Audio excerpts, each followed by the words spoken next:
سوال یہ ہے کہ لاٹری خریدنا شریعت میں جائز ہے یا نہیں، اور اگر کوئی انسان لاٹری کے پیسے کو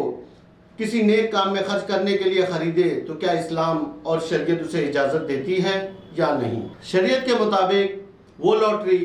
جسے انسان خریدنا چاہتا ہے، اگر اس کے پیسے کی لالچ میں خریدتا ہے تو اس کا خریدنا حرام ہے، اور اس کے بدلے جو پیسے ملیں گے اس کا استعمال بھی اس کے لیے حرام ہوگا۔ اب اگر کسی شخص نے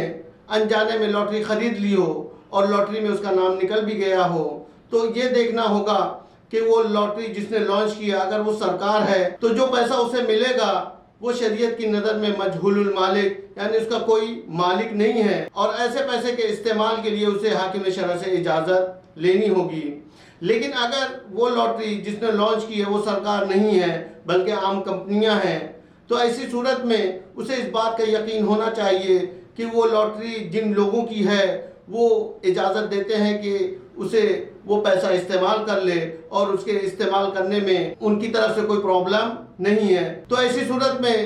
وہ پیسہ جو لاٹری کے بدلے اسے ملے گا اسے وہ اپنے استعمال میں لا سکتا ہے۔ لیکن اگر کوئی انسان لاٹری اس نیت سے خریدتا ہے اس کے بدلے جو پیسہ ملے گا اسے نیک کاموں میں خرچ کرے گا تو ایسی صورت میں یہ دیکھنا ہوگا کہ اگر وہ اسلامی ملک میں لاٹری بک رہی ہے اور سرکار کی طرف سے ہے تو پھر حاکم شرع کی اجازت سے اسے خرچ کیا جا سکتا ہے، لیکن اگر وہ اسلامی ملک میں سرکار کی طرف سے نہیں ہے تو پھر ایسی صورت میں حاکم شرع سے اجازت لینے کی ضرورت نہیں ہے اور اسے نیک کاموں میں خرچ کیا جا سکتا ہے۔